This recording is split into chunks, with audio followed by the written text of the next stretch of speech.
검은색 세단이 제1전략군단 사령부의 녹슨 철제 정문을 통과할 때 하늘은 금방이라도 폭우를 쏟아낼 듯 잿빛 구름으로 뒤덮여 있었다. 운전병은 백미러를 통해 뒷좌석에 앉은 남자의 눈치를 살피느라 땀을 흘리고 있었고 차 안의 공기는 숨이 막힐 정도로 무거웠다. 한서진 소장은 창밖으로 스쳐 지나가는 부대 시설들을 차가운 눈으로 응시하며 이곳에 만연한 기강해이와 관리 소홀의 흔적들을 단숨에 파악했다. 잡초가 무성한 연병장과 색이 바랜 건물 외벽은 이곳이 대한민국 최정예 부대라는 명성과는 거리가 멀어 보였지만 그는 아무런 불평도 하지 않은 채 침묵을 지켰다.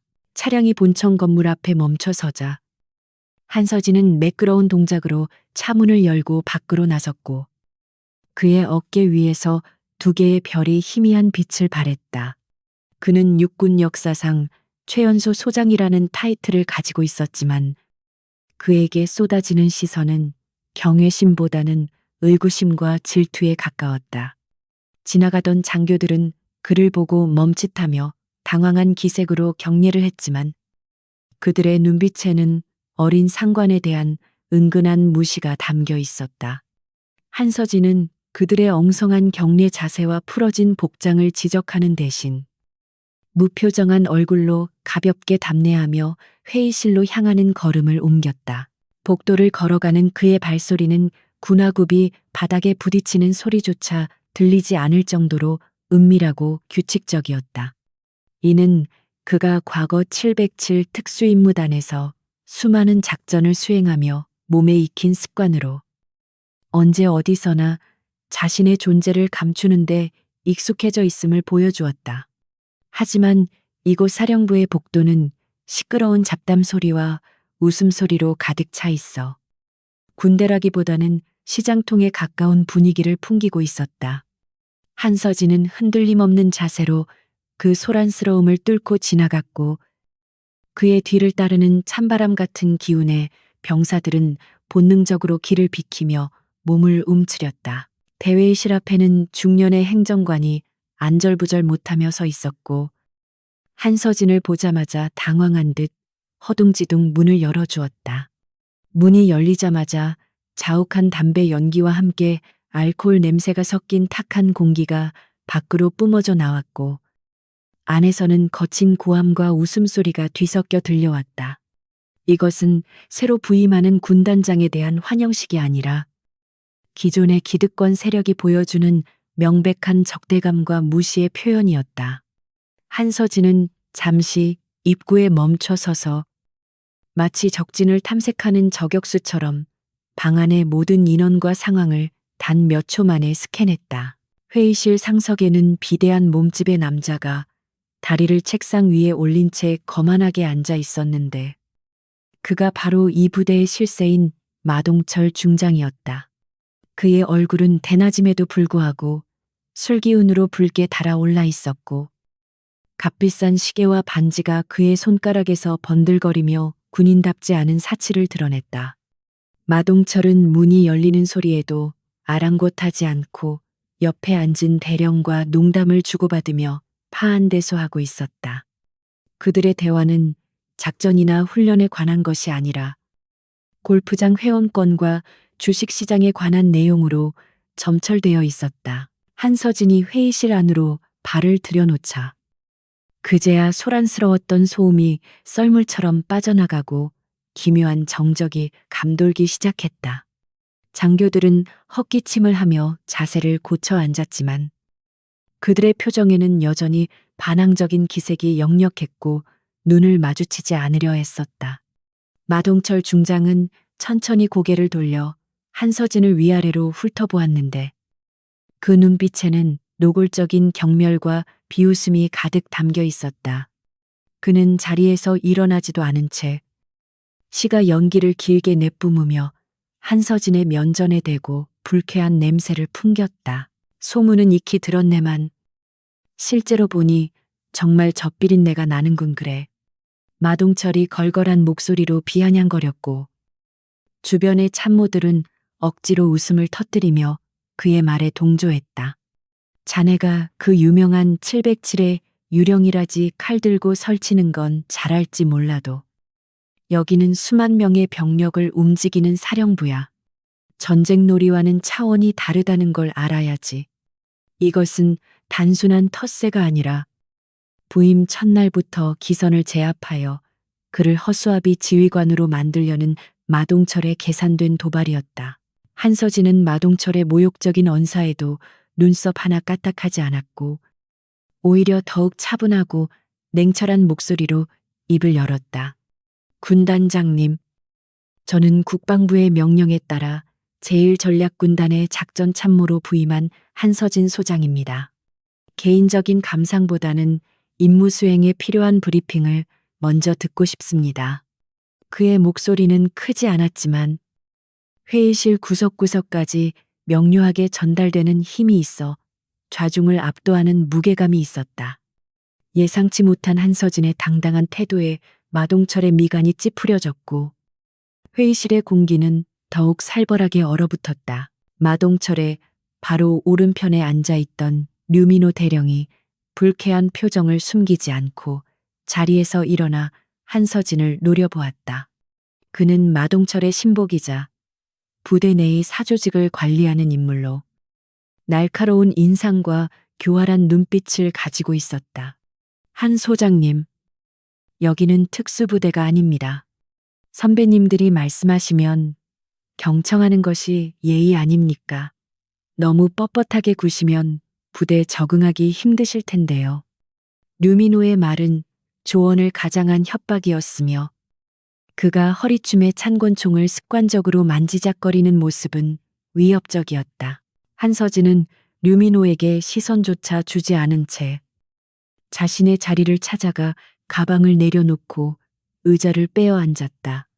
이러한 무시는 류민호를 격분하게 만들었지만 계급 체계가 엄격한 군대에서 상관인 한서진에게 직접적인 물리력을 행사할 수는 없었다. 한서진은 가방에서 낡은 가죽 노트와 만년필 한 자루만을 꺼내어 책상 위에 올려두었고 그 간결함은 다른 장교들의 책상 위에 쌓인 서류 더미와 극명한 대조를 이루었다. 그는 마치 주변의 적대적인 시선들이 존재하지 않는다는 듯이 오직 자신의 할 일에만 집중하는 모습이었다. 회의가 시작되자 각 부서의 참모들은 준비해온 프레젠테이션을 발표하기 시작했지만 내용은 형편없기 그지없었다. 보고된 수치는 앞뒤가 맞지 않았고 예산 사용 내역은 불투명했으며 훈련 성과는 과장된 미사역으로 포장되어 있었다. 마동철은 지루하다는 듯 하품을 해대며 대충 넘어가라고 손짓했지만 한서진은 그 모든 엉터리 보고를 묵묵히 듣고 있었다. 그는 메모장에 아무것도 적지 않았지만 비상한 기억력으로 모든 모순과 거짓말을 머릿속에 데이터베이스화하고 있었다. 시간이 흐를수록 회의실의 장교들은 한서진의 침묵에 점차 불안감을 느끼기 시작했고 등줄기에 식은땀이 흐르는 것을 느꼈다. 그가 화를 내거나 지적을 했다면 오히려 대응하기 쉬웠을 텐데 아무런 반응도 보이지 않는 그의 태도는 마치 폭풍전야의 고요함처럼 섬뜩했다. 한서진의 눈동자는 감정이 배제된 심연과도 같아서 그가 무슨 생각을 하고 있는지 도저히 읽어낼 수가 없었다. 마동철조차도 처음의 기세등등함이 조금씩 사라지고 설명할 수 없는 불쾌감에 자꾸만 넥타이를 느슨하게 풀었다. 지루하고 무의미한 회의가 끝났을 때 밖은 이미 어둑어둑해져 있었고 빗줄기는 더욱 거세져 창문을 때리고 있었다. 마동철은 회의가 끝나자마자 도망치듯 회의실을 빠져나갔고 류민호 대령을 비롯한 추종자들도 그 뒤를 따랐다. 텅 빈 회의실에 홀로 남은 한서진은 천천히 자리에서 일어나 창가로 다가가 밖을 내려다보았다. 어둠 속에 잠긴 부대는 평화로워 보였지만 그 이면에는 썩어 문드러진 환부가 깊숙이 자리 잡고 있음을 그는 확신했다. 한서진은 배정받은 자신의 집무실로 이동했는데 그곳은 오랫동안 사용하지 않아 먼지가 쌓여 있었고 구석진 곳에 위치해 있었다. 이것 또한 그를 고립시키려는 의도였겠지만 그는 오히려 사람들의 눈을 피해 은밀하게 움직일 수 있는 최적의 장소라고 생각했다. 그는 주머니에서 암호화된 특수통신 단말기를 꺼내어 전원을 켰고 화면에는 희미한 푸른빛이 감돌았다. 그는 짧고 명료한 문장을 입력하여 어딘가로 전송했다. 목표물 확인. 부패의 정도가 심각함. 1단계 작전 개시. 밤이 깊어지자 부대 내의 대부분의 불빛이 꺼졌지만 한서진은 잠자리에 드는 대신 검은색 활동복으로 갈아입었다. 그는 계급장과 명찰을 떼어내어 자신의 신분을 완전히 감추었고 군화끈을 단단히 조여매며 움직임을 준비했다. 오늘 회의에서 보았던 물자 현황 보고서의 허점을 직접 확인하기 위해서는 서류가 아닌 현장을 눈으로 봐야만 했다. 그는 창문을 열고 빗소리에 섞여 어둠 속으로 미끄러지듯 빠져나갔고 그 모습은 마치 그림자 그 자체인 것처럼 은밀했다. 비 내리는 밤의 기지는 스산했고 경계 근무를 서는 병사들의 숫자는 규정보다 현저히 적어 보안에 구멍이 뚫려 있었다. 한서진은 CCTV의 사각지대를 정확히 파악하여 이동했고 빗물에 젖은 바닥을 밟으면서도 소리 하나 내지 않았다. 그의 목표는 제사구역에 위치한 군수품 창고였는데 그곳은 마동철과 류민호가 유난히 신경을 쓰며 접근을 통제하던 곳이었다. 멀리서 창고의 윤곽이 드러나자 그는 숨을 죽이고 주변을 살피며 더욱 신중하게 접근했다. 창고 주변에는 일반 병사가 아닌 사복을 입고 무장을 한 정체불명의 사내들이 순찰을 돌고 있었다. 그들의 움직임은 훈련받은 용병들의 그것과 유사했고 손에는 군용소총이 들려 있어 이곳이 단순한 창고가 아님을 짐작게 했다. 한서진은 컨테이너 뒤에 몸을 숨기고 그들의 동태를 살폈는데 창고 문이 열릴 때마다 안에서 흘러나오는 불빛 사이로 거대한 나무 상자들을 트럭에 싣는 모습이 보였다. 그것은 명백한 군수품 밀반출 현장이었고 규모는 상상을 초월하는 수준이었다. 트럭들이 엔진 소리를 죽이며 줄지어 빠져나가는 것을 지켜보며 한서진의 눈빛은 더욱 차갑게 가라앉았다. 그들은 자신들이 안전하다고 믿고 있겠지만 대한민국 최고의 사냥꾼이 자신들의 목덜미를 노리고 있다는 사실을 꿈에도 모를 것이었다. 한서진은 어둠 속에서 조용히 미소를 지었는데 그것은 즐거움이 아닌 사냥감에 대한 잔혹한 사형 선고와도 같았다. 그는 빗물에 젖은 머리카락을 쓸어 넘기며 이 거대한 부패의 사슬을 끊어내기 위한 첫 번째 단추를 끼울 준비를 마쳤다. 빗줄기는 시간이 갈수록 굵어졌고 거센 바람이 합세하여 한 치 앞도 분간하기 힘든 악천후가 계속되었다. 한서진은 빗소리가 자신의 발자국 소리를 완벽하게 감춰주는 이 상황을 오히려 반겼다.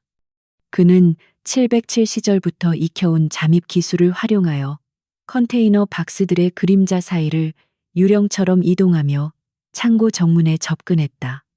창고 앞에는 화물트럭 2대가 엔진을 켜둔 채 대기하고 있었고 비옷을 입은 인부들이 분주하게 움직이고 있었다. 그들의 동작은 일반적인 보급병들의 어설픈 움직임과는 확연히 달랐으며 무거운 상자를 나르는 근육의 쓰임새에서 고도로 훈련된 자들의 특징이 엿보였다. 지게차가 거대한 목재 상자를 트럭 적재함으로 들어올릴 때 낡은 상자 한쪽이 파손되면서 내용물이 살짝 드러났다. 번개처럼 스쳐 지나간 순간이었지만 한서진의 동체 시력은 그 틈새로 보이는 물건의 정체를 정확하게 포착했다. 그것은 서류상으로는 이미 폐기 처분되었다고 보고된 최신형 야간 투시경과 고성능 조준경들이었다. 한서진은 품 안에서 초소형 카메라를 꺼내어 그 결정적인 장면을 연사로 촬영했고 현장 지휘를 하고 있는 자의 얼굴을 주민하여 증거를 확보했다. 국가의 안보를 책임져야 할 자들이 국민의 혈세를 자신들의 사리사욕을 채우는 도구로 쓰고 있다는 사실에 그의 눈빛이 매섭게 빛났다. 트럭의 운전석 옆에는 낯익은 얼굴의 장교가 비를 맞으며 초조하게 서성이고 있었는데 그는 바로 낮에 보급 현황 브리핑을 담당했던 김중령이었다.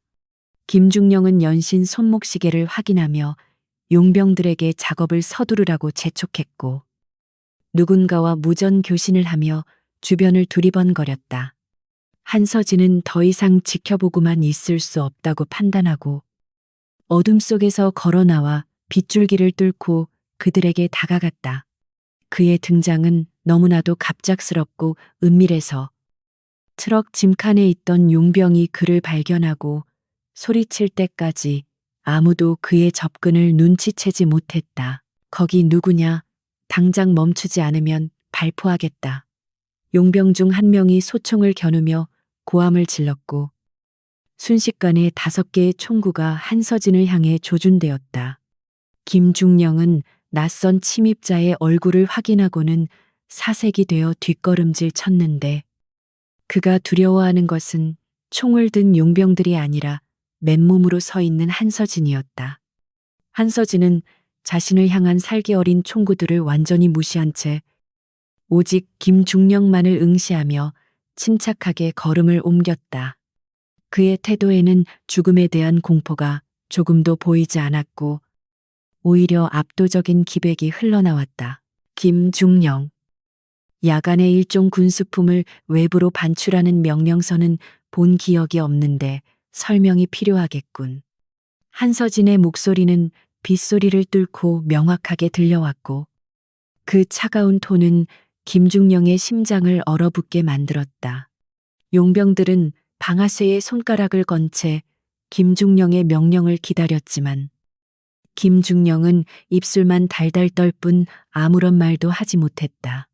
그는 한서진이 단순한 낙하산 인사가 아니라는 소문을 들었지만 실제로 마주한 그의 위압감은 상상 이상이었다. 한서진은 한 걸음 더 다가갔고 그 거리는 이미 서로의 숨소리가 들릴 만큼 가까워졌다. 그때 용병들의 리더로 보이는 흉터난 얼굴의 사내가 한서진의 앞을 가로막으며 험악한 표정을 지었다. 이봐요, 꼬마 장군님. 여기는 당신이 낄 자리가 아니야. 목숨이 아까우면 모른 척하고 돌아가서 잠이나 자는 게 좋을걸. 그는 한서진의 계급장을 보고도 전혀 위축되지 않았으며 오히려 허리춤에 찬 대검을 만지작거리며 노골적인 위협을 가했다. 이들은 군법의 적용을 받지 않는 민간 군사기업 소속으로 오직 돈과 고용주인 마동철 중장의 명령에만 따르는 자들이었다. 사내의 비웃음 섞인 말이 끝나기도 전에 한서진의 손이 보이지 않는 속도로 움직여 사내의 손목을 낚아챘다. 억하는 외마디 비명과 함께 거구의 용병 리더가 바닥에 내동댕이 쳐졌고 그의 팔은 기괴한 각도로 꺾여 있었다. 한서진은 쓰러진 사내의 명치를 군화발로 정확히 가격하여 그를 기절시켰고 이 모든 과정은 단 2초도 걸리지 않았다. 주변에 있던 나머지 용병들은 자신들의 리더가 손쓸 새도 없이 당하자 당황하여 얼어붙었고 감히 총을 쏠 생각조차 하지 못했다. 다음 차례는 누구지 상관에게 총을 겨눈 순간부터 너희는 적군으로 간주한다. 한서진이 낮게 으르렁거리자 용병들은 본능적인 공포를 느끼며 슬금슬금 뒷걸음질 쳤다. 그들은 수많은 전장을 누비며 사람을 죽여본 경험이 있었지만 눈앞의 남자가 뿜어내는 살기는 차원이 달랐다. 그것은 야생의 포식자가 뿜어내는 원초적인 공포였기에 그들은 무기를 들고 있음에도 불구하고 압도당할 수밖에 없었다. 김중령은 다리에 힘이 풀려 젖은 바닥에 주저앉았고 그의 눈동자는 절망으로 가득 찼다. 한서진은 고통에 신음하는 용병 리더를 넘어서 김중령의 멱살을 잡고 거칠게 일으켜 세웠다. 자네는 지금부터 횡령 및 군수물자 밀반출 혐의로 긴급 체포한다. 그는 지원 병력을 부르지도 않고 직접 김중령을 끌고 본청 건물을 향해 걷기 시작했다. 남겨진 용병들은 서로 눈치를 보며 어쩔 줄 몰라 했지만 감히 한서진의 등을 향해 총을 쏠 엄두를 내지 못했다. 한서진의 이 대담한 행동은 마동철 중장과 그 일당들에게 보내는 확실한 선전포고이자 경고 메시지였다. 1시간 뒤 관사에서 술판을 벌이고 있던 마동철 중장은 부관의 보고를 받고 들고 있던 양주잔을 벽에 던져 박살냈다. 뭐라고 그 풋내기가 혼자서 현장을 덮쳤다고 경비놈들은 뭘 하고 있었던 거야. 마동철의 얼굴은 분노로 시뻘개졌고 목에 핏대가 터질 듯이 솟아올랐다. 그는 한서진이 쥐죽은 듯이 있다가 쫓겨날 것이라고 예상했지만 부임 첫날부터 자신의 돈줄인 밀수 라인을 건드린 것에 대해 참을 수 없는 모욕감을 느꼈다. 그는 당장이라도 한서진을 죽이고 싶었지만 보는 눈이 많아 그럴 수 없다는 사실에 더욱 분통을 터뜨렸다. 방 한쪽 구석 어둠 속에 앉아있던 류민호 대령은 깨진 유리 조각을 무표정하게 바라보며 차분하게 입을 열었다. 생각보다 행동이 빠른 친구군요. 단순히 책상 물림인 줄 알았는데 용병들을 제압한 걸 보면 실전 감각이 살아있습니다. 류민호의 눈에는 기이한 흥분과 살기가 동시에 감돌고 있었는데 그는 오랜만에 사냥할 맛이 나는 먹잇감이 나타났다고 생각했다.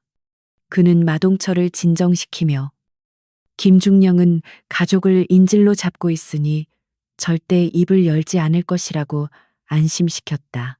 부대 내 유치장에 갇힌 김중령은 한서진의 신문을 받으며 공포에 떨고 있었지만 끝내 배우에 대해서는 함구했다. 한서진은 젖은 머리카락을 쓸어 넘기며 김중령 앞에 앉아 있었는데 그는 억지로 자백을 받아낼 생각이 없었다. 입을 다문다고 해서 진실이 덮이진 않아. 마동철이 자네를 구해줄 것 같나 그는 자네를 꼬리 자르기용으로 쓸 뿐이야. 한서진의 냉정한 지적에 김중령의 동공이 흔들렸지만 그는 여전히 입술을 깨물며 침묵을 고수했다.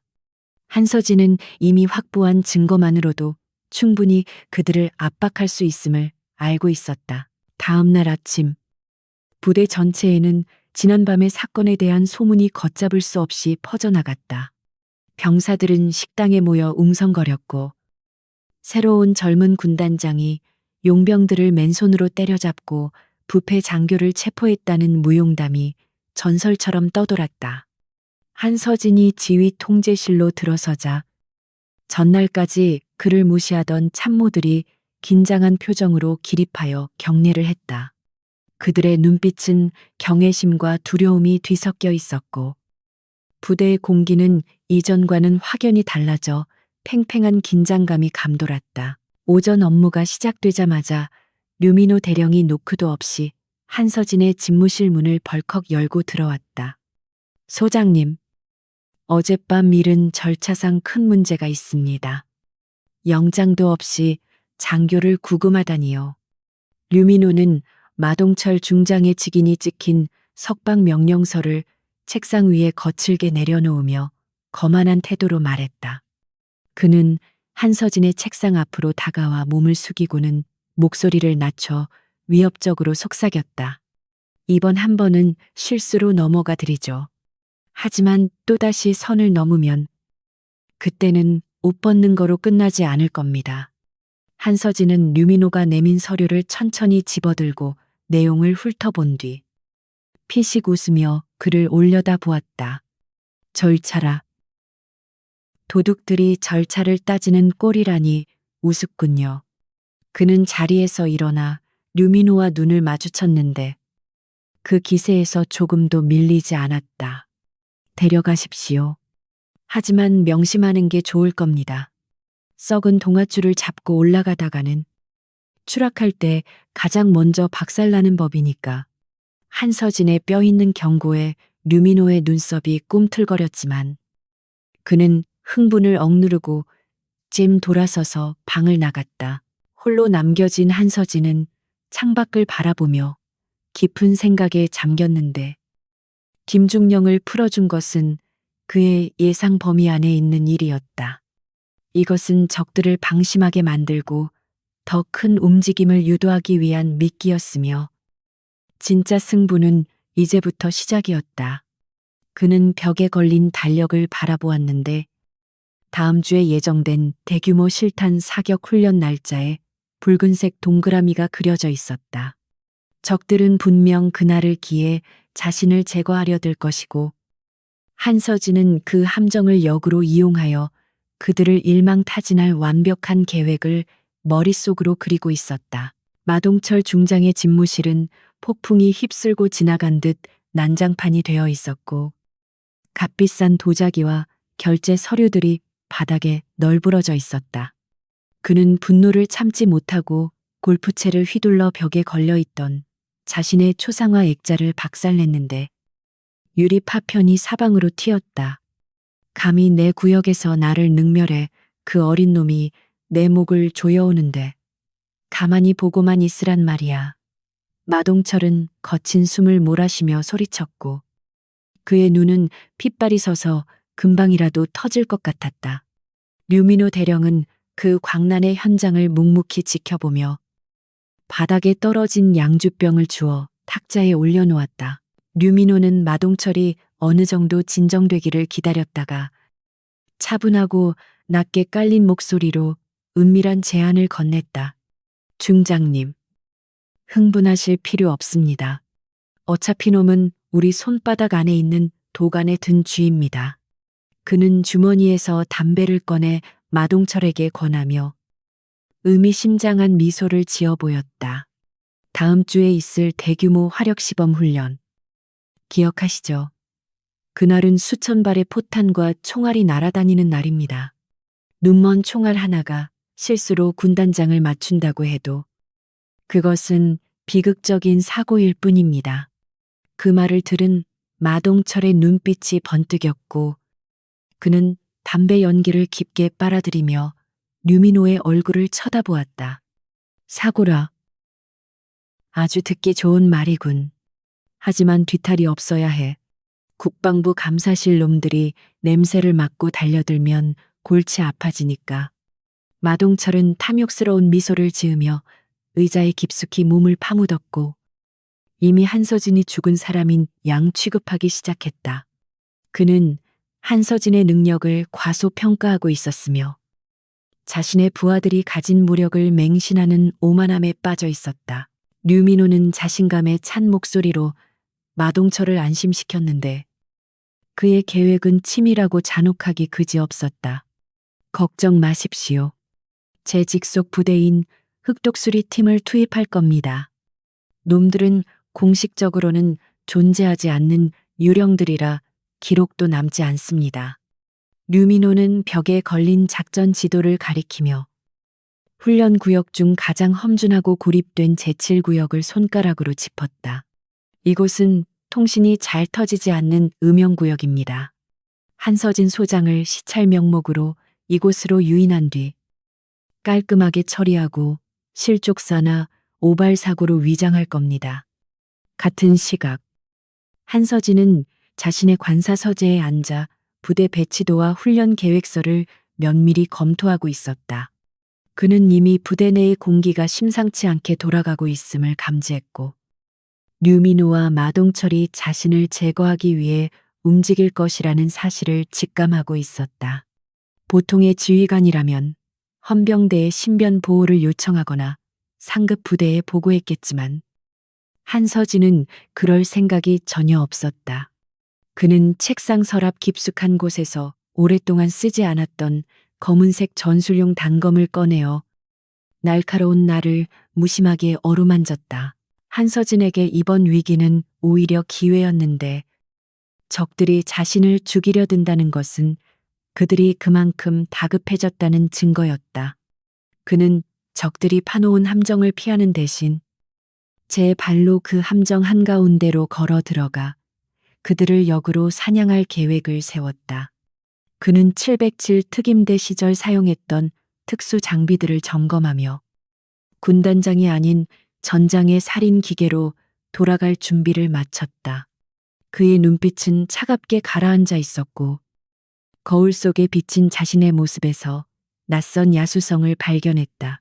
다음 날 열린 작전 회의에서 류민호 대령은 뻔뻔하게도 한서진에게 제7구역 시찰을 건의했다. 군단장님, 제7구역은 지형이 험하고 적의 침투가 용이한 취약 지점입니다. 훈련 전에 지휘관께서 직접 현장을 확인하시고 방어 태세를 점검해 주시는 것이 좋겠습니다. 류민호의 말은 그럴싸한 명분으로 포장되어 있었지만 그 속에 숨겨진 사례는 명백했다. 회의에 참석한 다른 참모들은 위험한 지역이라며 만류하는 신의질했지만 류민호의 눈치를 보느라 적극적으로 말리지는 않았다. 한서진은 류민호의 눈을 똑바로 응시하며 입가에 희미한 미소를 띠고 고개를 끄덕였다. 좋은 지적입니다. 류 대령. 지휘관이 위험을 회피해서는 병사들에게 모범을 보일 수 없죠. 제가 직접 가겠습니다. 그의 승낙에 류민호는 내심 쾌재를 불렀고 입가에 번지는 비열한 웃음을 감추기 위해 고개를 숙였다. 한서진은 그 미소를 놓치지 않았지만 아무것도 모르는 척 순진한 연기를 하며 적들의 방심을 유도했다. 이것은 고도의 심리전이었고 사냥감이 덫을 향해 스스로 걸어가는 형국이었다. 훈련 당일 새벽. 짙은 안개가 삼봉우리를 감싸고 있었고 숲속은 한치 앞을 분간하기 힘들 정도로 어두웠다. 한서진은 수행비서와 경호원들을 모두 본부에 대기시키고 단독으로 지프차를 몰고 제7구역으로 향했다. 지휘관의 은밀한 시찰이 목적이니 요란하게 움직일 필요 없다. 통신 보안을 유지하고 내 지시가 있을 때까지 대기하라. 그는 부하들의 걱정을 뒤로한 채 안개 속으로 사라져가는 자신의 차량을 적들에게 노출시켰다. 제7구역 입구에 도착한 한서진은 차에서 내려 숲의 입구를 바라보았는데 울창한 나무들이 마치 거대한 입을 벌리고 있는 괴물처럼 보였다. 그는 군복상의 안쪽에 방탄조끼를 착용하고 있었고 허리춤과 발목에는 숨겨둔 무기들이 차가운 감촉을 전해왔다.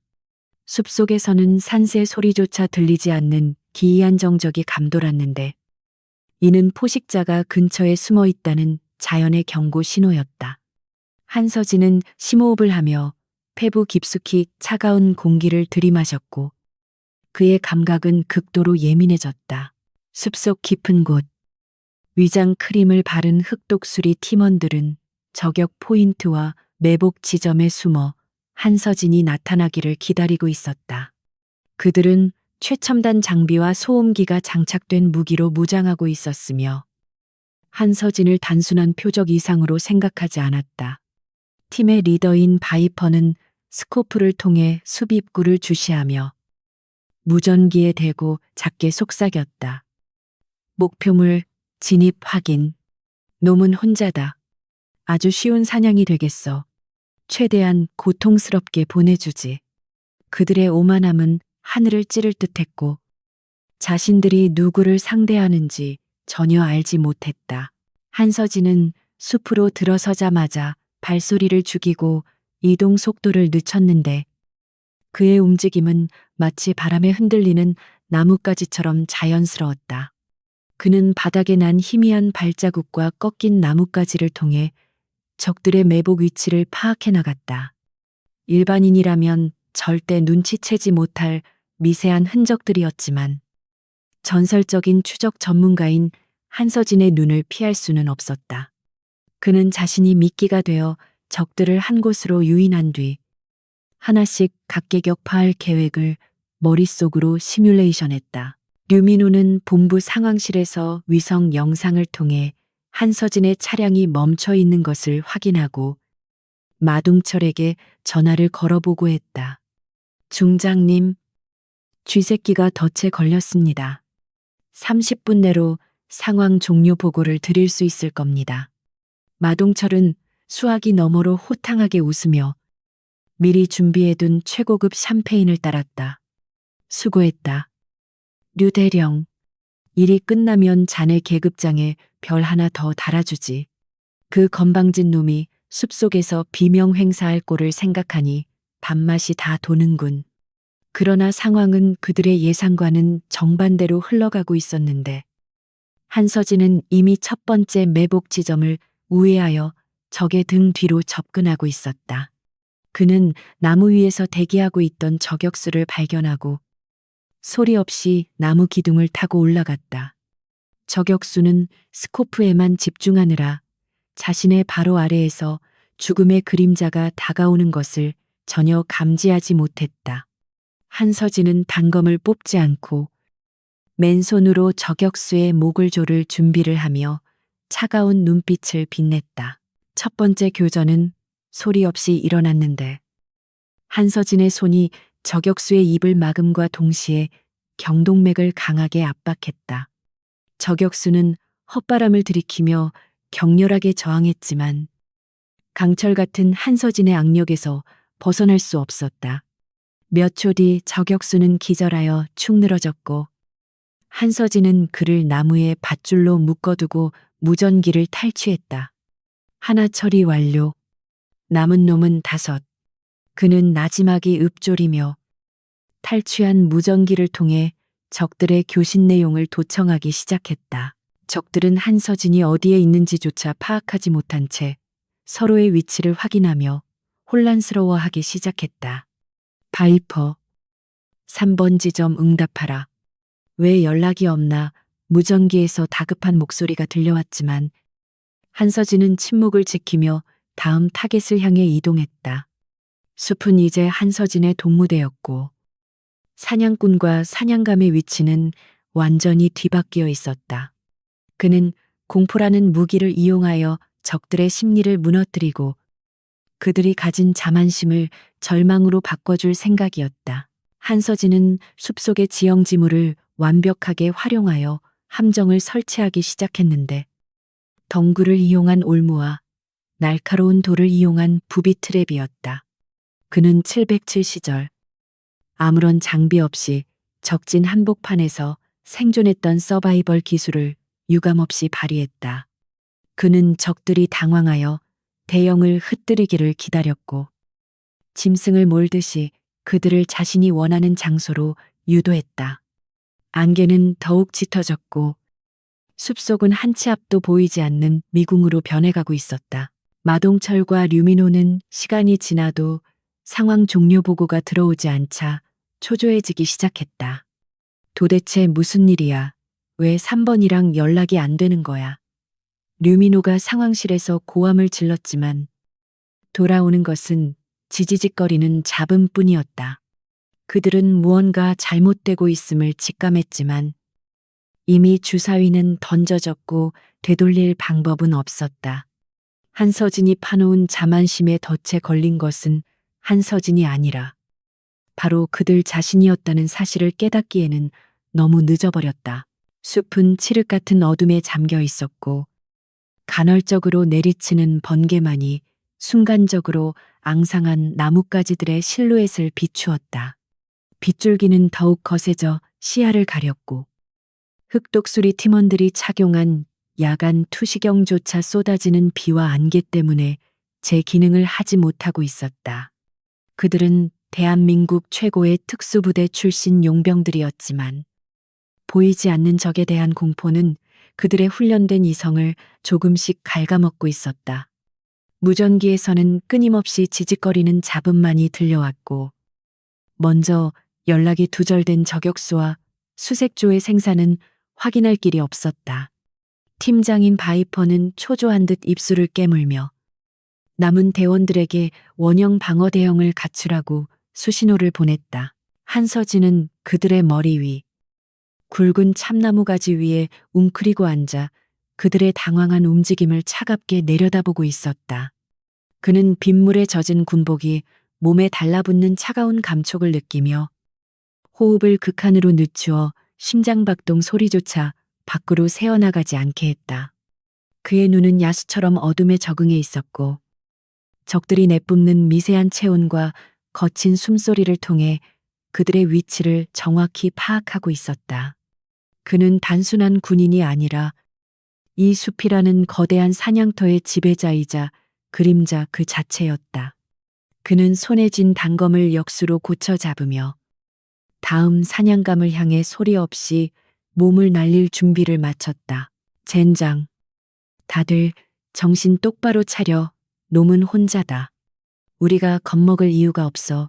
바이퍼가 억지로 목소리를 높여 대원들을 독려했지만 그의 목소리 끝은 미세하게 떨리고 있었다. 그들은 지금까지 수많은 암살 임무를 수행해왔지만 표적이 이토록 완벽하게 자신들의 기척을 지우고 역습해 오는 경우는 처음이었다. 그때 대열 후미에 서 있던 대원 하나가 비명조차 지르지 못하고 어둠 속으로 쑥 빨려 들어갔다.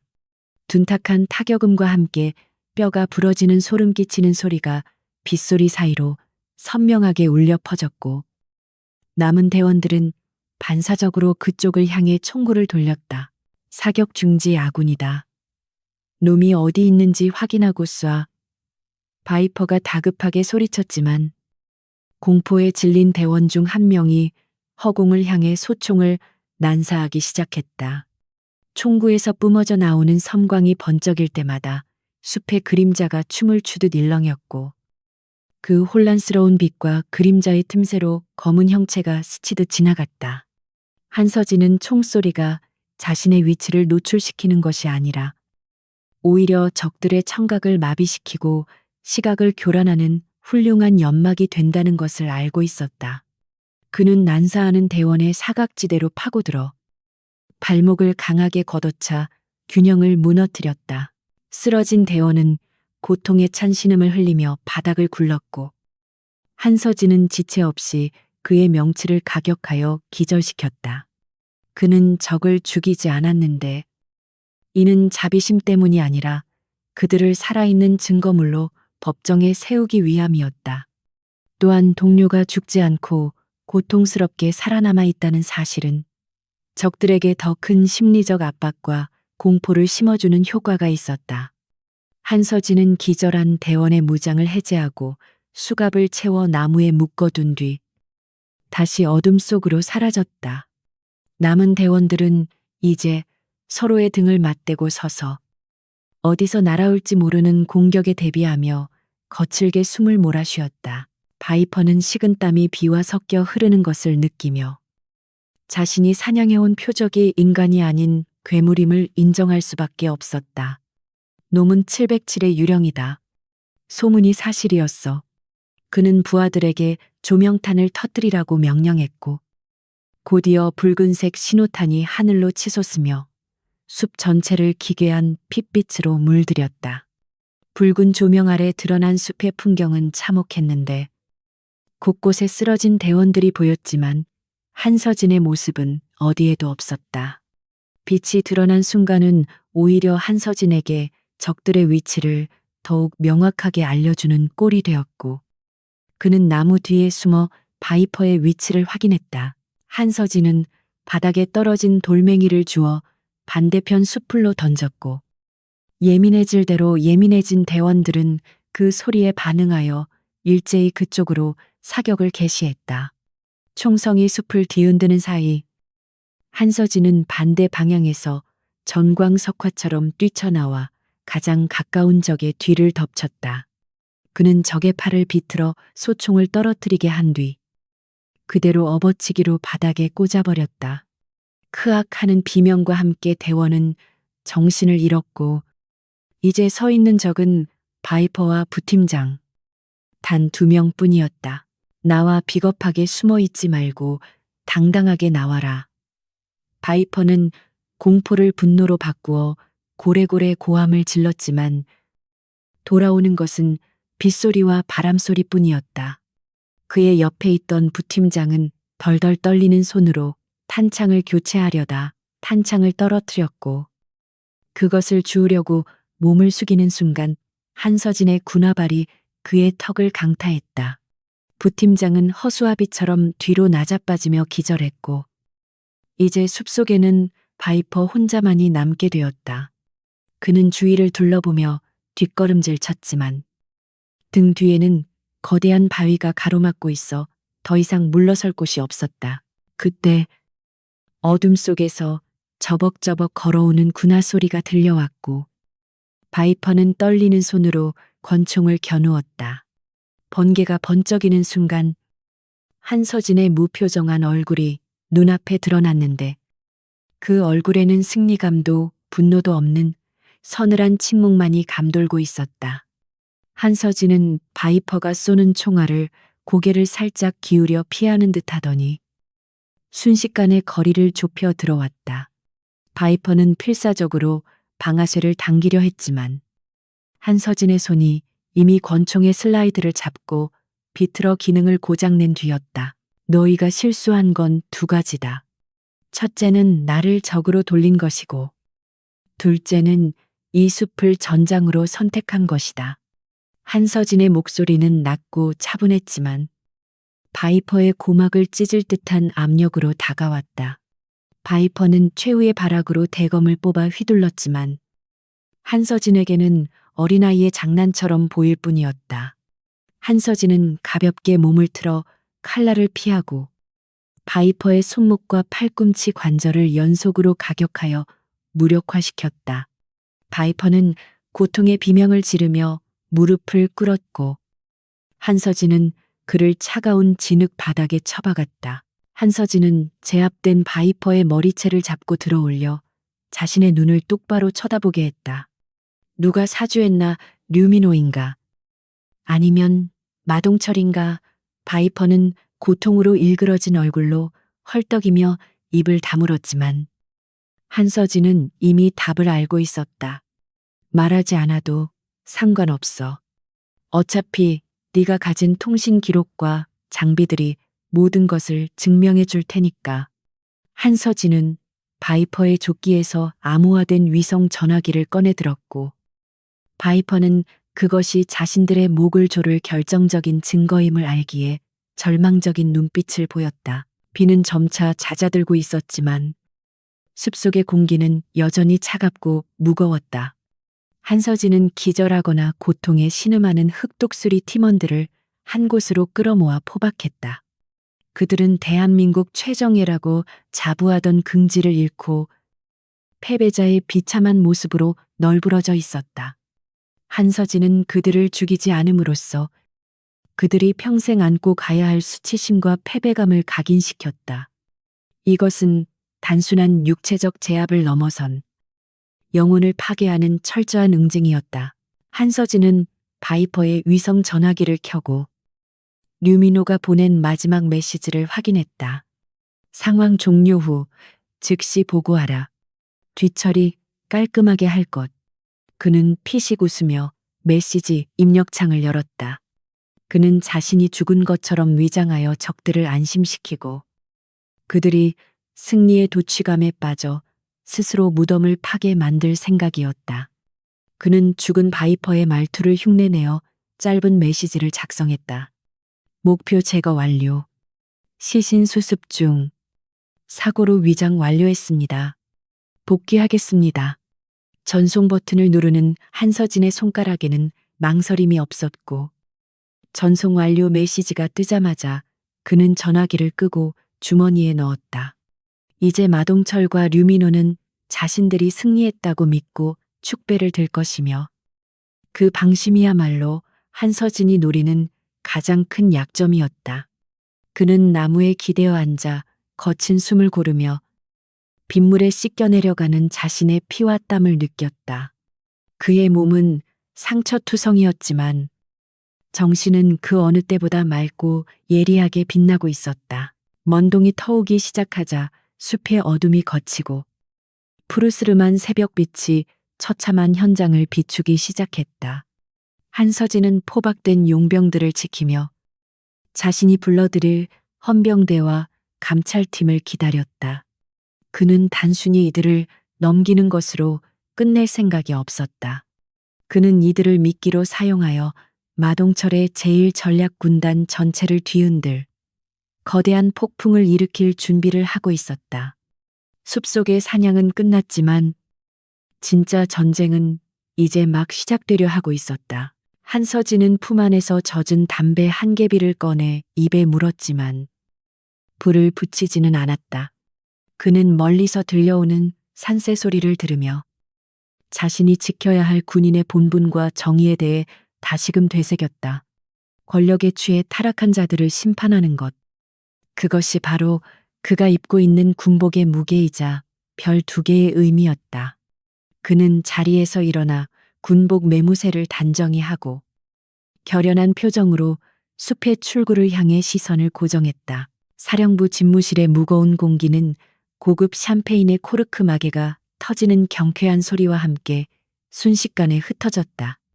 마동철 중장은 바이퍼의 휴대전화 번호로 전송된 목표 제거 완료라는 짧은 문자 메시지를 확인하고는 터져나오는 웃음을 참지 못하고 책상을 주먹으로 내리쳤다. 그는 오랫동안 자신의 목을 죄어오던 가시 같은 존재가 드디어 사라졌다는 해방감에 취해 류민호 대령에게 술잔을 건네며 승리의 건배를 제의했다. 봤나, 결국 힘 있는 자가 살아남는 거야. 정인이 원칙이니 떠들어대던 놈도 결국은 한 줌의 흙으로 돌아가는 법이지. 마동철의 얼굴은 탐욕과 오만으로 번들거렸고 그는 자신의 권력이 영원할 것이라는 착각에 깊이 빠져들었다. 류민호 대령 역시 긴장이 풀린 듯 넥타이를 느슨하게 풀며 잔을 높이 들어 마동철의 말에 맞장구를 쳤다. 중장님의 결단력이 아니었다면 불가능했을 일입니다. 이제 사고 처리를 위한 시나리오만 완벽하게 다듬으면 국방부에서도 단순 실족사로 종결지을 수밖에 없을 겁니다. 그는 한서진이 숲속에서 비참하게 죽어갔을 것이라고 확신하며 그 죽음을 이용해 부대 내의 기강을 잡고 자신들의 입지를 더욱 공고히 할 계획을 머릿속으로 그렸다. 그들은 자신들이 파놓은 무덤 위에서 춤을 추고 있었지만 그 무덤의 주인이 바뀌었다는 사실은 꿈에도 모르고 있었다. 축배를 든 후 마동철은 갑자기 표정을 굳히며 류민호에게 은밀하고 시급한 지시를 내렸다. 자네, 지금 당장 지하 서버실로 가서 이중 장부 파일과 불법 거래 내역을 싹 다 지워버려. 한서진이 죽었으니 감사가 들어올 리는 없겠지만 만약을 위해 꼬리를 확실하게 자르는 게 좋아. 그는 한서진이 사라진 지금이야말로 증거를 인멸하고 새로운 판을 짤 수 있는 절호의 기회라고 판단했다. 이것은 범죄자의 본능적인 방어 기제였지만 결과적으로는 그들이 움직이면 움직일수록 더 깊은 수렁으로 빠져들게 만드는 악수가 되었다. 류민호는 알겠다며 고개를 끄덕이고는 자리에서 일어나 집무실을 나섰는데 그의 발걸음은 평소보다 가볍고 경쾌했다. 그는 복도를 지나며 마주치는 당직 사관들에게 거만한 표정으로 고개를 까딱였고 마치 자신이 이 부대의 주인이라도 된 양 행세했다. 그는 서버실로 향하는 전용 엘리베이터에 탑승하여 지하 3층 버튼을 눌렀고 엘리베이터 문이 닫히는 순간 거울에 비친 자신의 모습을 보며 비릿한 미소를 지었다. 그는 모든 것이 자신의 통제하에 있다고 믿었으며 오늘 밤이 지나면 자신은 더 높은 곳으로 올라갈 것이라고 확신했다. 한편 숲속에서 상황을 정리한 한서진은 미리 연락해둔 군 수사대 CID의 최정예 요원들에게 포박된 용병들을 인계했다. 이놈들은 단순한 용병이 아니라 마동철과 류민호의 살인 청부업자들이다. 절대 외부와 접촉하게 해서는 안 되며 입에서 나오는 모든 말을 녹취하라. 한서진의 명령은 단호했고 요원들은 그를 향해 경외심 가득한 경례를 올리며 신속하게 용병들을 호송 차량에 태웠다. 한서진은 젖은 군복을 털어내지도 않은 채 어둠 속에 주차해둔 검은색 세단에 몸을 실었다. 이제 사냥터는 숲에서 사령부 건물로 옮겨졌고 그는 유령처럼 다시 그들 곁으로 돌아가고 있었다. 한서진이 부대 정문을 통과할 때 위병소의 근무자들은 군단장의 차량임을 알아보고 황급히 차단기를 올리려 했으나 한서진은 창문을 내리지 않고 조용히 손짓으로 제지했다. 그는 차량을 구석진 곳에 주차하고 CCTV의 사각지대를 이용해 본청 건물 뒷문으로 잠입했다. 그의 움직임은 숲속에서와 마찬가지로 소리 없이 은밀했고 부대 내의 보안 시스템은 죽은 사람이 걸어 들어오는 것을 전혀 감지하지 못했다. 한서진은 복도의 어둠 속에 몸을 숨긴 채 류민호가 지하 서버실로 향하는 것을 확인하고는 그 뒤를 밟기 시작했다. 지하 서버실은 기계 돌아가는 소음과 서늘한 냉기로 가득 차 있었고 류민호는 메인 서버 컴퓨터 앞에 앉아 능숙한 손놀림으로 데이터 삭제 명령어를 입력하고 있었다. 이것만 지우면 완벽해. 그 깐깐한 소장놈이 모아둔 자료들도 다 휴지 조각이 되는 거지. 그는 혼잣말을 중얼거리며 삭제 진행률 바가 올라가는 것을 흐뭇하게 지켜보고 있었다. 그는 자신의 뒤에서 누군가가 지켜보고 있다는 사실을 전혀 눈치채지 못했고 승리의 단꿈에 젖어 무방비 상태로 등을 보이고 있었다. 그때 서버실의 육중한 철문이 철컥 소리를 내며 잠기는 소리가 들려왔고 류민호는 깜짝 놀라 뒤를 돌아보았다. 누구야? 여기는 통제구역인 거 몰라. 그가 소리쳤지만 돌아오는 대답은 없었고 서버실의 조명이 갑자기 깜빡거리더니 완전히 꺼져버렸다. 칠흑 같은 어둠 속에서 오직 서버렉의 붉은 LED 불빛만이 유령의 눈처럼 깜빡였고 류민호는 등줄기를 타고 흐르는 서늘한 공포를 느꼈다. 그는 황급히 허리춤에 권총을 뽑아들고 어둠을 향해 겨누었지만 손은 걷잡을 수 없이 떨리고 있었다. 데이터를 삭제한다고 해서 죄가 사라지지는 않는다. 류민호 대령.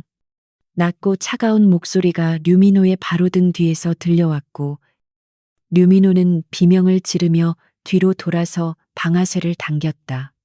타항 총성이 밀폐된 공간을 울렸지만 총알은 허공을 갈랐고 목표물은 이미 그 자리에 없었다. 류민호는 패닉 상태에 빠져 사방으로 총구를 돌리며 뒷걸음질 쳤지만 보이지 않는 공포가 그를 씻어매고 있었다. 귀신인가 아니야. 넌 분명히 죽었어. 바이퍼가 확인했단 말이다. 한서진은 어둠 속에서 류민호의 공포를 즐기듯 천천히 그리고 압박감 있게 거리를 좁혀갔다. 바이퍼는 지금 헌병대 취조실에서 아주 재미있는 이야기들을 털어놓고 있을 거다. 네가 시킨 살인교사, 횡령, 그리고 반역 행위까지 모두. 한서진의 목소리는 사방에서 울려 퍼지는 듯하여 류민호의 정신을 혼미하게 만들었다. 류민호는 헛것을 보고 있다고 생각하며 고개를 저었지만 어둠 속에서 불쑥 튀어나온 손이 그의 손목을 낚아채 비틀어버리는 순간 그것이 끔찍한 현실임을 깨달았다. 권총이 바닥에 떨어지며 요란한 소리를 냈고 류민호는 팔이 꺾인 고통에 바닥에 무릎을 꿇었다.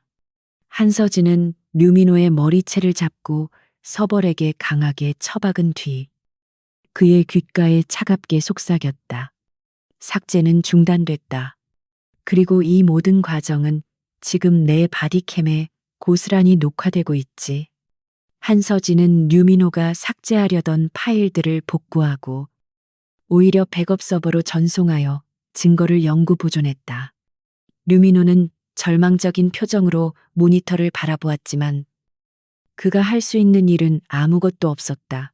한서진은 제압된 류민호를 일으켜 세우고는 그의 상의 주머니에서 휴대전화를 꺼내 마동철에게 전화를 걸게 했다. 받아라. 그리고 평소처럼 보고해. 모든 증거를 없앴다고. 류민호는 거부하려 했지만 한서진이 손가락 관절을 으스러뜨릴 듯이 조여오자 비명을 참으며 고개를 끄덕일 수밖에 없었다. 전화가 연결되자 마동철의 들뜬 목소리가 들려왔다. 어이, 류 대령 처리는 다 끝났나?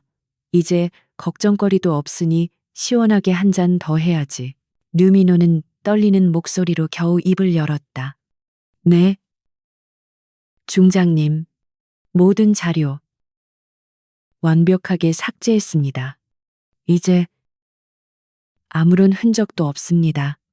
그의 목소리에는 물기 어린 공포가 배어 있었지만 술에 취한 마동철은 그 미세한 떨림을 감지하지 못했다. 하하하, 수고했어. 당장 올라오게. 내가 아껴둔 30년 산 양주를 딸 테니까.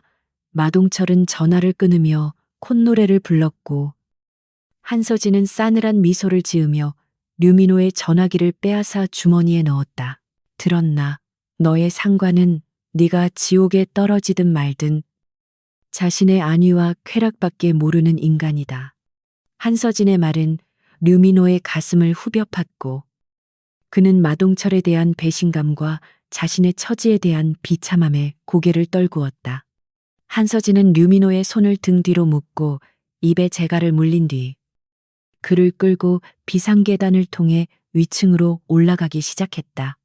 그의 목적지는 마동철이 승리의 축배를 들고 있는 대회의실이었고 그곳에서 화려한 피날레를 장식할 생각이었다. 대회의실 앞 복도는 조용했지만 문 너머에서는 마동철과 그의 추종자들이 벌이는 시끄러운 웃음소리가 새어나오고 있었다. 한서진은 문 앞에 서서 잠시 옷매무새를 가다듬고 숨을 고르며 마지막 일격을 준비했다. 그는 옆에 주저앉아 벌벌 떨고 있는 류민호를 내려다보며 짧게 말했다. 이제 쇼타임이다. 눈 똑바로 뜨고 잘 봐라. 네가 믿었던 권력이 어떻게 무너져 내리는지. 한서진의 눈빛은 그 어느 때보다 강렬하게 타오르고 있었고 그것은 정의의 심판을 예고하는 신호탄이었다. 한서진은 류민호를 일으켜 세워 문을 열 준비를 시켰다. 안에서는 마동철이 부하들에게 한서진의 죽음을 조롱하며 자신의 무용담을 늘어놓고 있었다. 내가 그 어린 놈을 처음 봤을 때부터 알았지. 저런 놈은 전장에서 하루도 못 버틴다고 말이야. 결국 제풀에 지쳐서 꼬꾸라진 거 아니겠어. 그들의 오만한 대화는 문 하나를 사이에 두고 한서진의 귀에 생생하게 들려왔다. 한서진은 그들의 착각을 산산조각 내주기 위해 손을 뻗어 회의실 문손잡이를 잡았다. 마동철의 건배 제의가 다시 한번 이어지려는 찰나. 굳게 닫혀있던 회의실 문이 굉음과 함께 활짝 열렸다.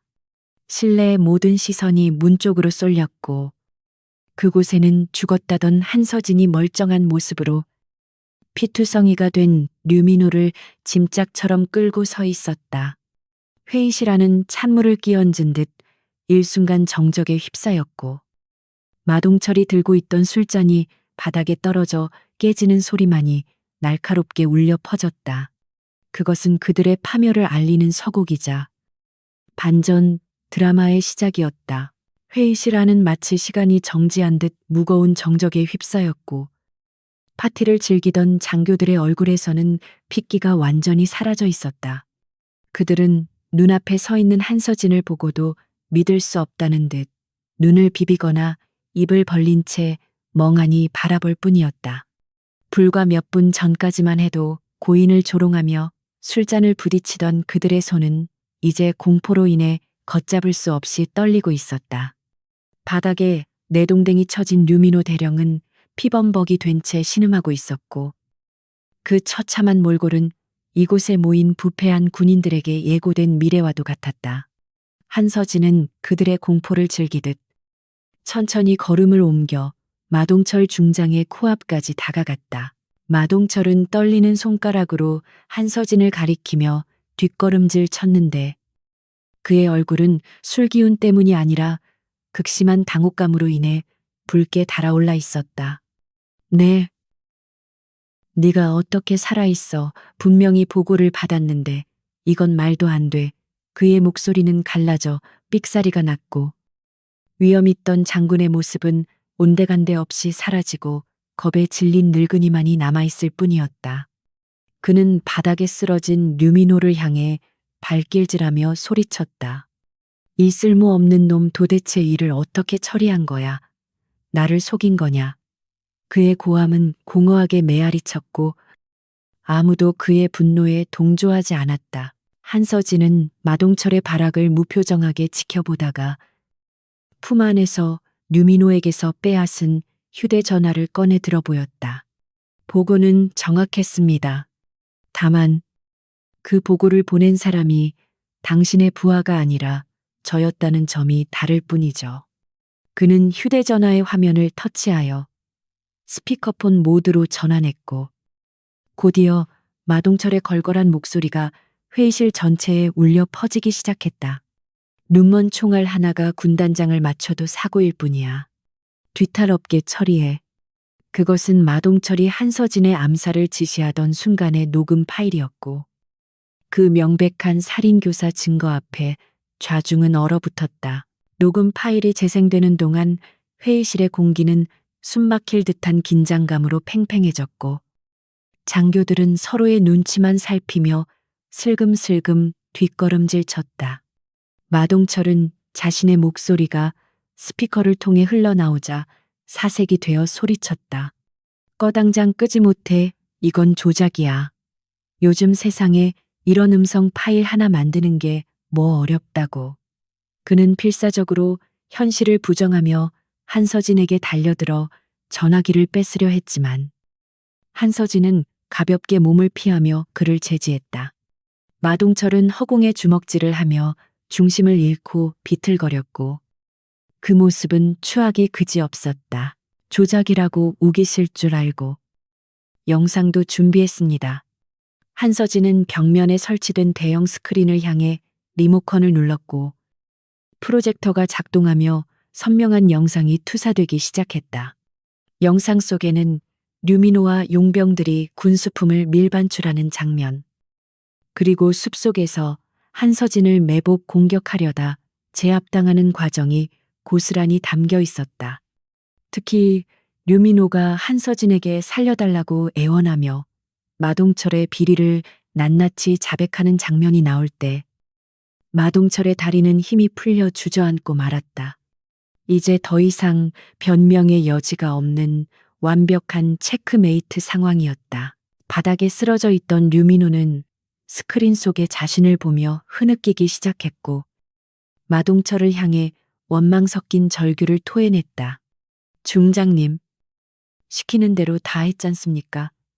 제가 감옥에 가면 중장님도 무사하지 못할 겁니다. 저만 죽을 수는 없어요. 류민호의 배신은 마동철에게 결정타를 날렸고 그동안 견고해 보였던 그들의 카르텔은 내부에서부터 처참하게 무너져 내렸다. 회의실에 있던 다른 장교들은 자신들에게 불똥이 튈까 두려워하며 마동철과의 거리두기를 시도했다. 그들은 마치 역병 환자를 피하듯 마동철 주변을 비워두었다. 한서진은 주저앉은 마동철을 내려다보며 차갑게 일갈했다. 당신이 믿었던 것은 충성심이 아니라 공포와 돈으로 산 복종이었습니다. 그 얄팍한 신뢰가 바닥나는 순간 당신은 아무것도 아닌 존재가 되는 겁니다. 그의 목소리는 낮았지만 천둥처럼 위엄있게 들렸고 듣는 이들의 가슴을 서늘하게 만들었다. 한서진은 단순히 적을 물리친 것이 아니라 군인으로서의 명예와 리더십이 무엇인지를 몸소 보여주고 있었다. 마동철은 분함과 수치심에 입술을 깨물어 피가 흘렀지만 한서진의 압도적인 기세에 눌려 한마디도 반박할 수 없었다. 궁지에 몰린 마동철은 이성을 잃고 품 안에서 호신용 권총을 꺼내들었다. 이 건방진 놈, 나 혼자 죽을 것 같으냐. 너도 같이 지옥으로 가자. 그는 떨리는 손으로 총구를 한서진에게 겨누었고 주변의 장교들은 비명을 지르며 책상 밑으로 숨었다. 하지만 한서진은 눈 하나 깜짝하지 않고 그 총구를 정면으로 응시했다. 그는 마동철의 눈에서 살기보다는 두려움이 더 크게 자리 잡고 있음을 간파했고 그가 방아쇠를 당길 용기조차 없는 겁쟁이임을 확신했다. 쏘십시오. 하지만 그 총알이 발사되는 순간 당신은 군인이 아니라 살인범으로 생을 마감하게 될 겁니다. 한서진은 한 걸음 더 다가가며 마동철을 압박했다. 마동철의 손은 극심하게 떨렸고 식은땀이 눈을 찔러 시야를 흐렸다. 그는 방아쇠에 손가락을 걸었지만 한서진의 강렬한 눈빛에 압도되어 손가락이 굳어버린 듯 움직이지 않았다. 그 짧은 대치 상황에서 승패는 이미 결정되어 있었고 마동철은 정신적으로 완전히 패배한 상태였다. 한서진은 전광석화 같은 동작으로 마동철의 손목을 쳐내고 권총을 낚아챘다. 철컥하는 소리와 함께 권총은 분해되어 바닥에 떨어졌고 마동철은 힘없이 바닥으로 고꾸라졌다.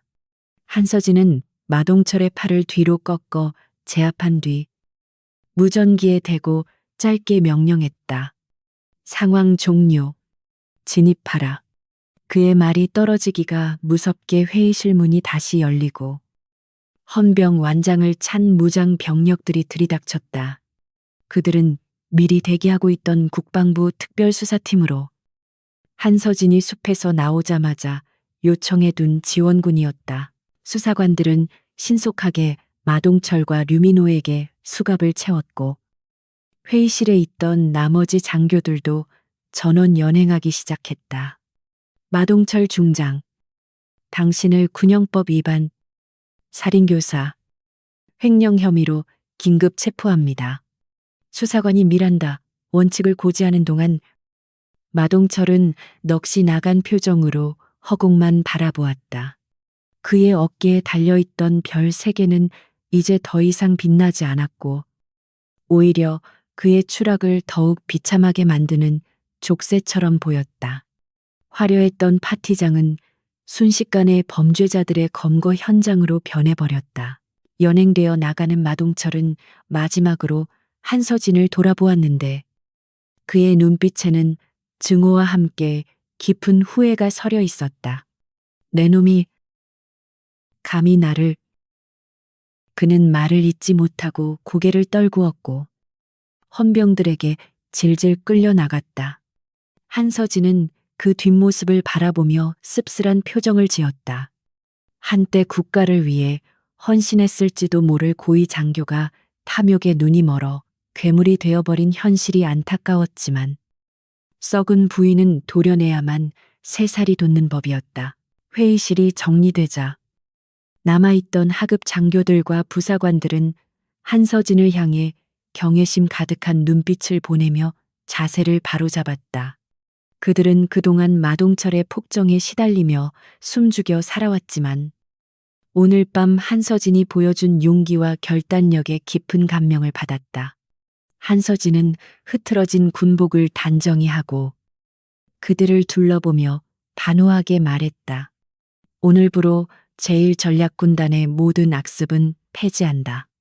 우리는 다시 군인 본연의 자세로 돌아갈 것이다. 그의 선언은 침묵 속에 있던 장교들의 가슴에 뜨거운 불을 지폈다. 창밖에는 어느새 동이 터오고 있었고 붉은 아침 햇살이 회의실 안으로 스며들어 어둠을 몰아내고 있었다. 한서진은 창가로 다가가 떠오르는 태양을 바라보며 깊은 숨을 내쉬었다. 길고 긴 밤이었고 치열한 싸움이었지만 결국 정의가 승리했다는 사실에 안도감이 밀려왔다. 하지만 그는 알고 있었다. 이것이 끝이 아니라 무너진 부대를 다시 세우고 병사들의 신뢰를 회복하기 위한 새로운 시작임을. 그는 주먹을 꽉 쥐며 앞으로 펼쳐질 또 다른 전장을 향해 마음을 다잡았다.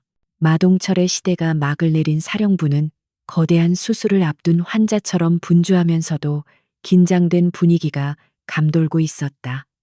국방부 특별수사팀은 사령부 건물을 샅샅이 뒤지며 마동철 일당이 남긴 부패의 흔적들을 찾아내느라 여념이 없었다. 곳곳에서 압수수색 상자가 트럭에 실리고 있었고 그동안 마동철의 위세에 눌려 숨죽여 지내던 비리 연루자들은 줄줄이 소환 조사를 받으며 고개를 들지 못했다. 한서진은 혼란스러운 과도기 상황에서도 흔들림 없이 지휘 통제실을 지키며 부대의 공백을 메우기 위해 불철주야로 업무에 매진했다. 그는 승리감에 도취하여 샴페인을 터뜨리는 대신 산더미처럼 쌓인 결제 서류를 검토하며 무너진 지휘 체계를 바로잡는데 온 힘을 쏟았다. 며칠 후 열린 군법회의는 대한민국 전체의 이목을 집중시켰고 법정안은 취재진과 군 관계자들로 발 디딜 틈조차 없었다. 죄수복을 입고 피고인석에 앉은 마동철 전 중장은 며칠 사이에 10년은 늙어 보였고 예전에 거만하던 모습은 찾아볼 수 없을 정도로 초라해져 있었다.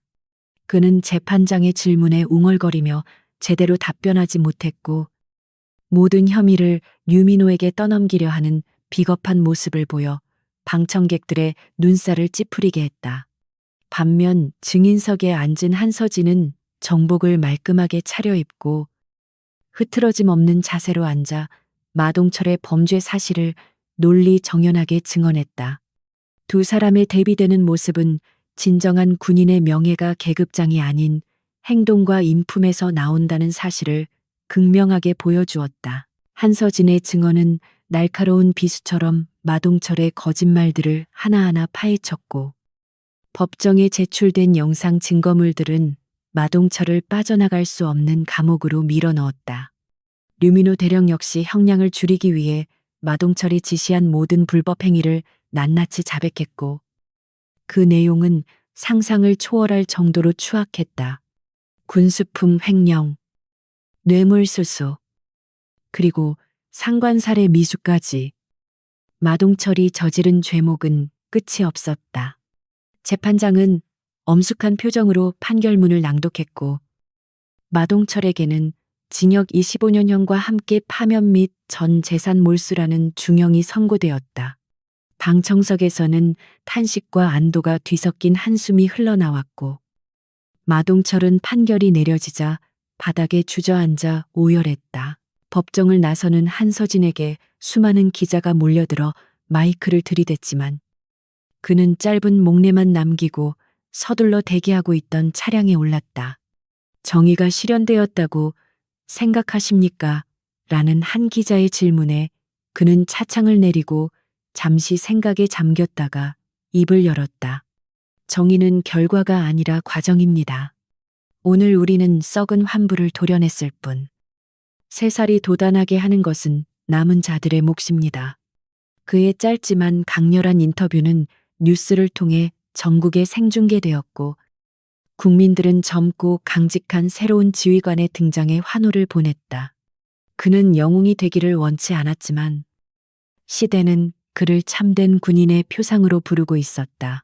부대로 복귀한 한서진은 본격적인 부대 개혁에 착수했는데 가장 먼저 한 일은 인사 시스템의 전면적인 쇄신이었다. 그는 마동철에게 아부하며 진급했던 무능한 장교들을 과감하게 보직 해임하고 그동안 실력은 있지만 배경이 없어 진급에서 누락되었던 인재들을 발탁했다. 특히 보급부대에서 마동철의 비리에 협조하지 않아 한직으로 밀려나 있었던 박소룡을 군수참모로 임명하여 투명한 물자 관리를 맡겼다. 능력과 청렴함. 이 두 가지 외에는 어떤 기준도 없다. 한서진의 인사 원칙은 단순 명료했고 이는 부대 전체에 새로운 활력을 불어넣었다. 또한 한서진은 707 특수임무단 시절에 훈련 방식을 도입하여 일반 보병 부대의 전투력을 특수부대 수준으로 끌어올리기 시작했다. 처음에는 고강도 훈련에 불만을 표하는 병사들도 있었지만 한서진이 매일 아침 병사들과 함께 구보를 하고 사격 훈련에 직접 참여하는 솔선수범을 보이자 불만은 존경심으로 바뀌었다. 그는 집무실에 앉아 펜대만 굴리는 지휘관이 아니라 진흙탕을 함께 뒹굴며 땀 흘리는 리더였다. 병사들은 군단장이 자신들보다 사격 실력이 뛰어나고 체력이 좋다는 사실에 경악하면서도 그를 믿고 따르게 되었다. 어느 날 오후 한서진은 연병장에서 실시된 대테러 진압 훈련을 참관하고 있었는데 병사들의 움직임이 예전과는 확연히 달라져 있음을 느꼈다.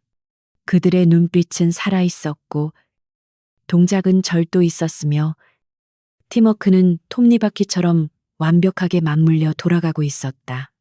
과거 오합지졸 같았던 부대는 불과 몇 달 만에 대한민국 최정예 기동 군단으로 탈바꿈하고 있었다. 훈련이 끝난 후 한서진은 땀범벅이 된 병사들 앞에 섰다. 너희들은 누군가의 사병이 아니다.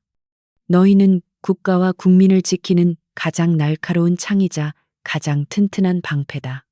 그 자부심을 잊지 마라. 그의 연설은 화려한 미사여구는 없었지만 병사들의 가슴을 뜨겁게 울리는 진정성이 있었다. 병사들은 우렁찬 함성으로 화답했고 그 함성은 사령부를 넘어 저 멀리 산맥까지 메아리 쳤다. 한서진은 그들을 바라보며 가슴 한구석이 벅차오르는 것을 느꼈다. 마동철을 무너뜨렸을 때보다 지금 이 순간 병사들의 초롱초롱한 눈망울을 마주하는 것이 그에게는 더 큰 승리였다. 그는 권력 투쟁에서 이기는 법보다 사람의 마음을 얻고 그들을 진정한 전사로 만드는 법을 더 중요하게 생각했다. 계절이 바뀌어 겨울이 찾아왔고 부대에는 하얀 눈이 소복이 쌓였다. 한서진은 눈 내리는 밤 홀로 순찰을 돌며 경계 근무를 서는 병사들을 격려했다. 그는 초소에 들러 병사들에게 따뜻한 커피를 건네주며 고충을 듣고 그들의 얼어붙은 손을 잡아주었다. 추운 날씨에 고생이 많다. 너희들이 깨어있기에 국민들이 발 뻗고 잘 수 있는 것이다. 병사들에게 한서진은 더 이상 무서운 유령이나 냉철한 장군이 아닌 든든한 큰형님 같은 존재가 되어 있었다. 부대 정문 앞에는 마동철이 세워두었던 거대한 공적비가 철거되고 그 자리에 위국 헌신 군인본분이라는 안중근 의사의 유묵이 새겨진 소박한 비석이 세워졌다. 그것은 한서진이 직접 지시한 것으로 부대의 지향점을 명확하게 보여주는 상징물이었다. 그는 화려한 치적보다는 군인으로서의 기본을 지키는 것이 가장 중요하다는 사실을 잊지 않았다.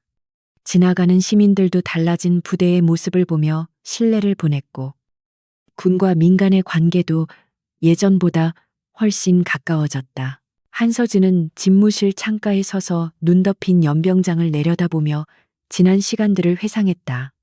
707 부대에서 생사를 넘나들던 시절부터 이곳 군단장으로 부임하여 겪었던 음모와 배신, 그리고 극적인 승리까지의 과정이 파노라마처럼 스쳐 지나갔다. 그는 자신이 이룬 성과에 안주하지 않았다. 그는 알고 있었다. 평화는 지키는 자의 힘이 강력할 때만 유지될 수 있으며 부패는 방심하는 순간 언제든 다시 독버섯처럼 피어날 수 있다는 것을. 그렇기에 그는 스스로를 끊임없이 채찍질하며 경계의 끈을 놓지 않았다. 그때 집무실 문이 조심스럽게 열리고 부관이 들어와 보고했다. 군단장님, 국방장관님께서 방문하셨습니다. 접견실에서 기다리고 계십니다. 한서진은 상념에서 깨어나 옷매무새를 가다듬고 고개를 끄덕였다. 국방장관의 방문은 파격적인 일이었고 아마도 그에게 더 큰 임무를 맡기기 위함일 것이라는 예감이 들었다. 하지만 그는 어떤 임무가 주어지든 두려워하지 않았다. 그에게는 믿고 따르는 수만 명의 부하들이 있었고 무엇보다 타협하지 않는 정의라는 강력한 무기가 있었기 때문이었다. 한서진은 복도를 걸어가며 벽에 걸린 거울 속에 비친 자신의 모습을 바라보았다. 어깨 위에 별 2개는 여전히 무겁게 느껴졌지만 이제는 그 무게를 감당할 수 있는 단단한 어깨를 가지게 되었다. 그는 문을 열고 나가며 자신을 기다리고 있을 새로운 도전과 미래를 향해 당당하게 발걸음을 옮겼다. 밖에서는 눈이 그치고 구름 사이로 찬란한 햇살이 비치기 시작했고 그 빛은 한서진과 그의 부대가 걸어갈 앞날을 축복하듯 눈부시게 빛나고 있었다. 끝으로 이 이야기는 단순히 한 영웅의 무용담이 아니라 원칙과 상식이 승리하는 과정을 보여주는 기록이었다. 한서진은 썩은 권력에 맞서 싸워 이겼지만 그 승리의 진정한 주인은 묵묵히 자신의 자리에서 최선을 다하는 모든 정직한 군인들이었다. 부대의 연병장에는 다시금 힘찬 구령 소리가 울려 퍼졌고 대한민국 제1전략군단은 과거의 오명을 씻고 명실상부한 최강의 부대로 다시 태어났다. 그리고 그 중심에는 언제나처럼 차가운 이성과 뜨거운 가슴을 지닌 최연소 지휘관 한서진이 굳건히 서 있었다.